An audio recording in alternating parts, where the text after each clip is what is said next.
The street outside Riverside's bus terminal was already awake. Engines rumbled, voices clashed, and the smell of fried onions and fresh tortillas drifted into the cool morning air. Emily wiped her hands on her apron and leaned forward over the small cart she called Morning Blessings. The griddle hissed one last time as she wrapped the final burrito in foil. "Here you go, sir," she said, handing it to an older man in a faded army jacket. His hand trembled slightly as he took it. "God bless you, miss," he murmured, his voice gravelly but warm. Emily smiled, though she knew the cart was now empty. Only the coffee remained, steaming in its silver urn. A man stepped up next in line, tall, sharply dressed, with a watch that caught the sunlight. He glanced at the empty tray, then at her. "Just coffee today," Emily said softly. Daniel Brooks was not used to hearing the words "just coffee." He was 31, a name that appeared in magazines, a man who signed checks that shifted markets. Wherever he went, doors opened, menus bent to his requests, and people leaned just a little closer, hoping to be noticed. But here, in the current of bus exhaust and chatter, no one seemed to care who he was.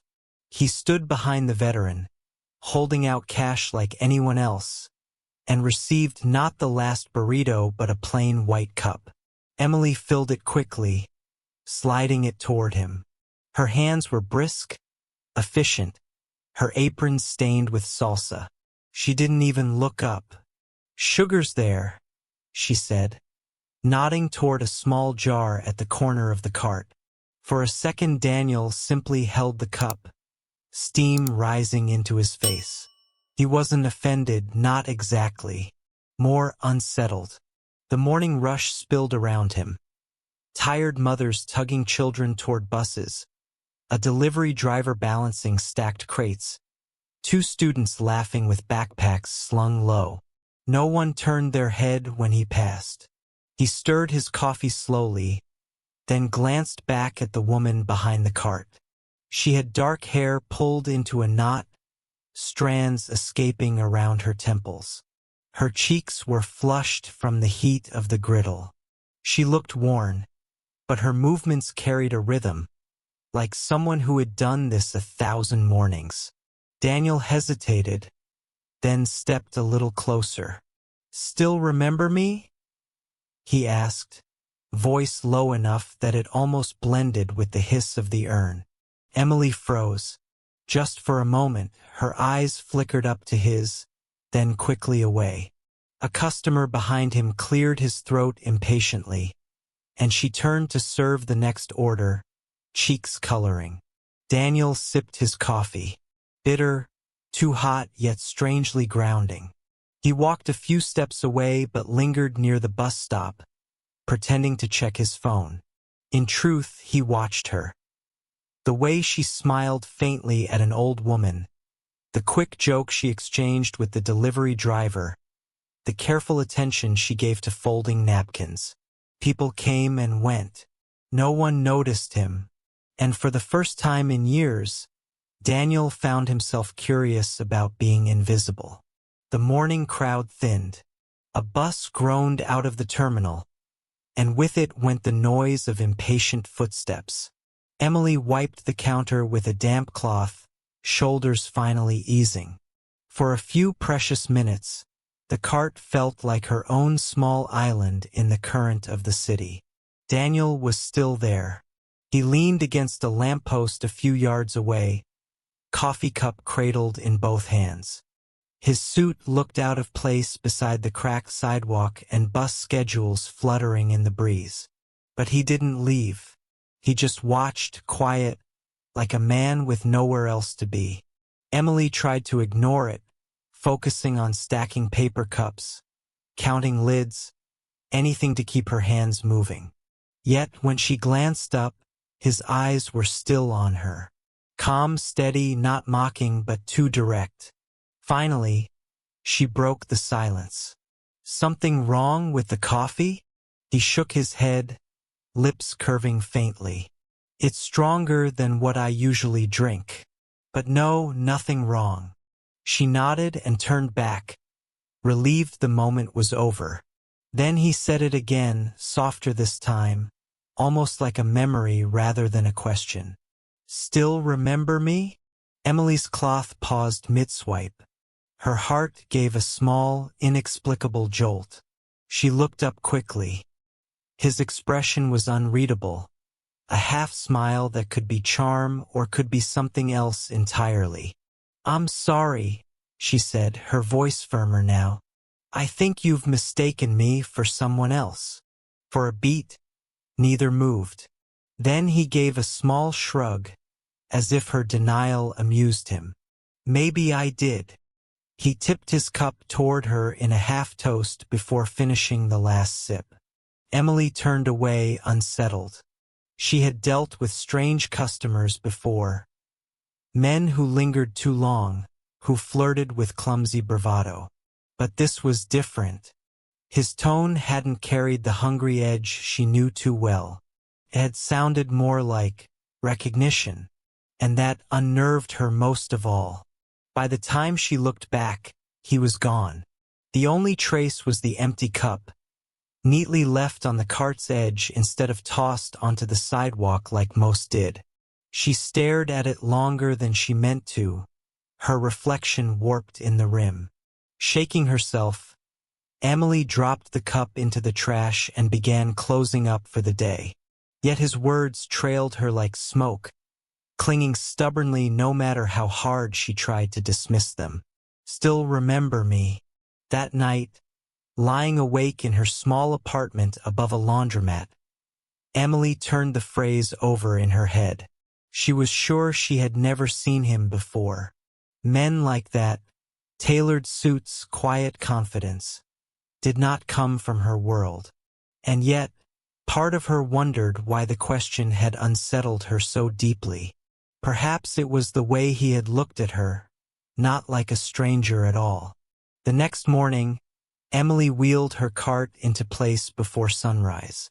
The city was still rubbing sleep from its eyes. Streetlights humming, a janitor sweeping litter into a plastic bag, the first buses sighing into the terminal. She set up quickly, the urn steaming, tortillas stacked, onions sizzling on the griddle. The familiar rhythm calmed her. By 6:30, the line had already formed. Office clerks, construction workers, mothers with strollers, all of them part of her morning chorus. She moved fast, handing out burritos wrapped in foil, her smile thin but genuine. And then he appeared again. Daniel, the man from yesterday. This time he wore no tie, though his jacket was the same tailored cut. He stood in line as though he belonged there, patient, silent, hands in his pockets. Emily's pulse quickened, though she couldn't have said why. When it was his turn, she slid a burrito onto the counter. "You're early," she said before she could stop herself. His smile was quick, almost boyish. "I didn't want to miss out again." She raised an eyebrow, but he simply handed her cash and stepped aside, unwrapping the foil like any other customer. He didn't linger this time, only nodded before walking away. Still, she noticed him at the edge of the square, eating quietly, watching the buses pull out. The day after, he came again. And again the day after that. Always early, always waiting his turn. Sometimes burrito, sometimes just coffee. By the end of the week, Emily no longer pretended not to notice. "You really like cheap food," she teased one morning, sliding him his order. He leaned closer, lowering his voice just enough. "Or maybe I like the company." Her cheeks warmed, though she hid it by turning back to the griddle. "Company? You barely say 10 words." "Quality over quantity," he replied, then stepped back, leaving her to the next customer. It became a ritual, a quiet thread stitched into her mornings. Daniel at the edge of the line, Daniel sipping his coffee slowly, Daniel dropping brief remarks that lingered longer than they should have. Sometimes he joked about her stubborn old griddle, about the pigeons that strutted like landlords near the cart. Once, when rain began to drizzle, he held his jacket above the counter so the napkins wouldn't get wet. Emily had laughed in spite of herself. "Don't tell me a millionaire's afraid of soggy napkins," she teased without thinking. He didn't answer, just gave her that unreadable half-smile again, as though she had stumbled closer to something true. The days blurred into weeks. Their words remained brief, but something unspoken grew in the pauses between them. Emily caught herself waiting for the flicker of his shadow on the pavement each morning. And Daniel, for the first time in years, felt seen not for his name, his wealth, or his power, but for the simple act of standing in line and drinking bitter coffee like everyone else. One evening, after she closed up, Emily found a napkin folded neatly on the counter. Inside, in clean handwriting, it said only, "See you tomorrow." She smiled despite herself, slipping it into her pocket. And though she told herself it was nothing, just a customer, just routine, her heart knew otherwise. The storm rolled in like an uninvited guest. All day the air had carried a strange heaviness, the kind that presses against the chest, promising something dark. By dusk the sky was the color of slate, and minutes later the heavens opened. Rain poured hard and sudden, drumming on rooftops, slashing sideways across the bus terminal. Umbrellas flipped inside out, plastic bags flew down the street like lost birds, and puddles swelled into small, muddy lakes. Emily tugged the tarp over her food cart with trembling fingers, the downpour soaking her hair, running cold down the back of her neck. She moved fast, stacking containers, latching lids, but the storm was faster. Napkins scattered across the pavement, foil sheets fluttered like wounded wings. She muttered under her breath, darting after them. A hand reached out, steady and sure, pinning the foil before it vanished into the gutter. She looked up, startled. Daniel stood there, equally drenched. His hair clung to his forehead, his jacket ruined, his polished shoes already caked in water. But he grinned, a flash of boyish mischief breaking through the storm.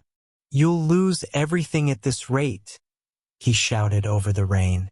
"Let me help." Pride rose first, as it always did. She wanted to tell him no, that she managed this cart alone every day, in sun or in storms. But another gust ripped the awning loose, nearly knocking her off balance. She caught his sleeve instinctively, and he caught the rope. Their hands brushed. She let him stay. They worked together, hurried, clumsy, laughing once when the wind almost toppled the crate between them. By the time the cart was secured, both were soaked through, water streaming down their faces, shoes squelching in ankle-deep puddles. Emily ducked under the awning of a closed electronics shop, hugging herself tight. Daniel followed, setting the last crate down with a thud. For a moment, neither spoke. The storm filled the silence, roaring around them, drowning out the city's usual clamor. He leaned back against the wall, chest rising with uneven breaths. His usual polish was gone. No smooth edges, no careful distance. Just a man, drenched, vulnerable, strangely ordinary. "You probably think I'm ridiculous," he said at last, his voice low but firm over the rain. "Coming here every morning, waiting in line like I have nowhere else to be." Emily gave a tired laugh, though her pulse skipped. "You said it, not me." He smiled faintly, then grew serious. "But it's true. I don't come for the burritos. Not really." Her arms tightened around herself. Then why? His gaze held hers, unflinching. Because once, a long time ago, you saved me. Her breath caught. Saved you? I don't even know you. Not like this, he admitted. The rain streaked down his cheek, indistinguishable from tears. I was 12, alone, hungry. I sat on a park bench one summer afternoon, thinking no one in the world would notice if I disappeared. And then a girl came by. She had a sandwich. She tore it in half and gave me one piece. Before she left, she wrapped the other half in a napkin. On it she wrote. His voice faltered for the first time. Don't forget, you have a future. Emily's throat tightened. A memory surfaced, sharp and unexpected. A boy with hollow eyes and dirty sneakers, sitting small and still on a park bench. She had been barely 15, carrying her lunch from school, feeling sorry and unsure.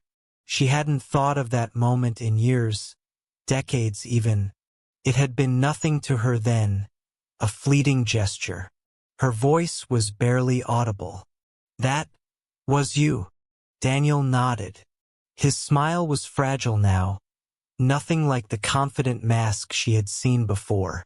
I kept that napkin. I read it until the ink faded. That day I believed I had a future. And I've been looking for you ever since. Emily pressed a hand to her mouth. The storm raged louder, but inside the small space of the awning, time felt suspended. She didn't know whether to laugh, to cry, or to run. You're mistaken, she whispered, though her heart knew otherwise. Am I? He asked softly. The rain pounded between them like a heartbeat. Neither spoke again for a long while. The rainstorm passed, but its echo lingered. For Emily, everything felt different afterward. She told herself it was just exhaustion, the memory of wet shoes and hurried laughter. Yet when Daniel appeared the next morning, hair neatly combed again, suit pressed as though the storm had never touched him, she couldn't forget his words under that awning. She noticed things now, how he always paid in cash, never fumbled for change, how his watch gleamed faintly though he never flaunted it, how his posture, even in line among construction workers and bus drivers, carried a quiet authority. Something about him didn't fit, but their ritual continued. He still ordered coffee, sometimes a burrito. He still lingered a moment longer than he should, letting silence stretch between them, a silence that felt full rather than empty. Until the morning everything shattered. It began with a single camera flash.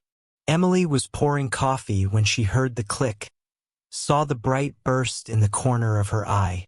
She looked up. 2 reporters stood at the curb, cameras raised like weapons. Mr. Brooks, one of them shouted. Why are you hiding out at a food cart? Is this your new image strategy? Daniel froze. The line behind him stirred with confusion. Emily's stomach dropped. Brooks. The name hit like cold water. More cameras appeared, as if summoned by the first. A microphone shoved past the waiting customers. Millionaire Daniel Brooks, heir to Brooks Global, why here? Why her? The cart suddenly felt like a stage, the street a spotlight.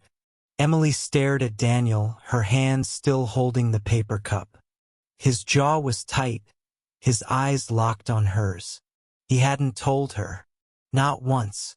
The crowd buzzed. Phones lifted. Someone muttered, "That's him? The guy from the business magazines." Another whispered, "What's he doing here?" Emily's chest burned. She dropped the cup, coffee spilling across the counter. Without a word, she turned and walked away from the cart, pushing through the crowd. "Emily," Daniel called, but the rest of his words were swallowed by the frenzy of voices. She didn't stop. She walked until her legs ached, until the sound of traffic blurred into white noise. By the time she reached her apartment above the laundromat, her apron was still damp with coffee, her hands trembling. He had lied, or worse, concealed. The man who had spoken of sandwiches and napkins, who had looked at her as though she mattered, was the same man who could buy and sell half the city. And he hadn't trusted her enough to tell her. For days she avoided the terminal. She told herself she needed rest, that the cart could wait, though really she couldn't bear the thought of seeing him. She imagined his face among the headlines, her name dragged along like a footnote. She imagined the pity in people's eyes. Poor girl, fooled by a rich man's game. The napkin he had spoken of haunted her. She tried to remember the boy on the bench, the look in his hollow eyes. Could that truly be him? Or was it just another story polished smooth by a man who had everything?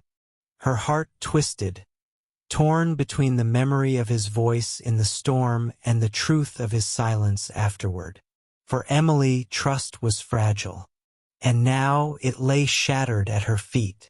Weeks passed.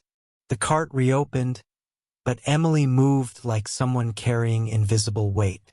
She served customers with practiced efficiency, smiled when required, but her eyes stayed guarded. The ritual was gone. The space where Daniel once stood felt like a shadow she tried not to see. Then one morning, as dawn thinned the night, she found a crowd already gathered by the cart. Not customers, reporters again. But this time they weren't shouting questions. They were listening. Daniel stood there, raincoat draped over his arm. No entourage, no press team. Just him. His voice carried across the street, steady but unpolished. "When I was 12, he said, I was hungry enough to believe I didn't matter. A stranger gave me half a sandwich and a napkin with 6 words. Don't forget you have a future. Kept it. That kindness saved me." He paused, searching the faces around him. "I found her again here years later, serving burritos at dawn. She didn't recognize me, and I didn't tell her who I was. I thought I could hold on to that ordinary miracle a little longer." The microphones leaned closer. Cameras flashed. Emily froze behind the cart, heat flooding her cheeks. Daniel's voice broke slightly. "I didn't hide because I was ashamed of her. I hid because I was afraid of turning something real into another headline. But she deserves more than my fear." He turned then, finally meeting Emily's eyes. For a long moment the world shrank to just the two of them. "I want to build something with you," he said softly, though the crowd heard every word. "Not just more food carts, though I'll help you expand morning blessings if you'll let me. I mean a life, a future, together." Emily's throat tightened. The city seemed to hold its breath. She could have turned away. Pride urged her to. Fear begged her to. But she remembered the boy on the park bench, the napkin in her own crooked handwriting. She remembered the man in the storm, drenched and honest, telling her the truth she'd forgotten herself. That small kindness mattered. Slowly, she nodded. The crowd erupted with questions, but their voices blurred. All Emily saw was Daniel's face, softened with relief, lit faintly by the first rays of morning. It wasn't a fairy tale ending. It wasn't perfect, but it was real. And for the first time in a long while, Emily felt hope rising, fragile but alive, like steam curling from a cup of coffee in the cold.